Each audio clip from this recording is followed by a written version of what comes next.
నా దేవుడు, నన్ను తమ్ముడు అని సంబోధించి పిలిచిన నా దేవుడు ఎన్టీఆర్ గారు పరమపదించాడు అనటానికి నాకు నోరు రావట్లేదు.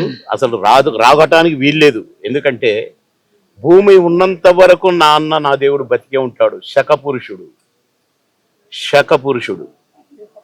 ఎక్కడ చూసినా కూడా ఎన్టీ రామారావు గారు ఇప్పటికీ ఆయన బొమ్మ వచ్చిన, టీవీలో ఆయన బొమ్మ వచ్చిన, ఆయన పాట వచ్చిన ప్రజలు ఇంకా మా దేవుడు బతికే ఉన్నాడన్న భ్రమలోనే ఉన్నారు తప్ప, ఆశతోనే ఉన్నారు తప్ప చనిపోయాడు అనేది ఎక్కడా లేదు. ఎందుకంటే నేను అంతా తిరుగుతుంటా గనక, అందరిని కలుస్తుంటా గనక, ఎక్కడ కలిసినా ఎవరిని కలిసినా కూడా టాపిక్ వస్తుంది కనుక, సినిమాల టాపిక్ ఆటోమేటిక్గా వస్తుంది కనుక నేను చెప్తున్నాను.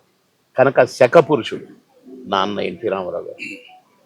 ఒక ఆయన అన్నాడు, భూమి ఉన్నంత వరకు ఎన్ని జనరేషన్లు మారినా ఎన్టీ రామారావు గారు బ్రతికే ఉంటారు, బ్రతికే ఉన్నారన్నాడు. అందరూ పుడతామండి. మనం పుట్టుట చచ్చటానికే క్వశ్చనే లేదు. ఇది సృష్టి. కానీ చనిపోయినాక కూడా కొందరు బతుకుతారు. ఆ లిస్టులో నా దేవుడు ఎన్టీ రామారావు గారు నెంబర్ 1. కృష్ణుడిగా వేసిన దేవుడే, రాముడిగా వేసిన దేవుడే, దుర్యోధనుడిగా వేసిన దేవుడే, రావణాసురుడిగా వేసిన దేవుడే, చెప్పులు కుట్టుకునే క్యారెక్టర్ వేసిన దేవుడు. అది ఎన్టీ రామారావు.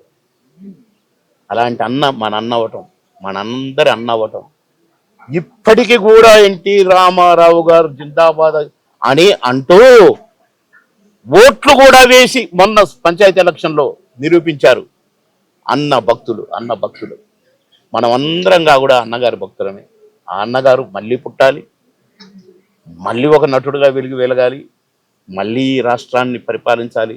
దుమ్ము మళ్ళీ దులపడానికి మళ్ళీ నా దేవుడు ఎన్టీ రామారావు గారు వస్తాడు అని ప్రగాఢంగా నమ్మే వాళ్ళలో నేను నెంబర్ 1. అలాంటి అన్నగారిని తలంచుకునే భాగ్యం కలిగినందుకు నన్ను ఇక్కడికి ఇన్వైట్ చేసిన రామ్మోహన్ అన్నకి నమస్కారాలు తెలియజేస్తున్నాను. నా దేవుడు ఎప్పటికైనా అమరహే.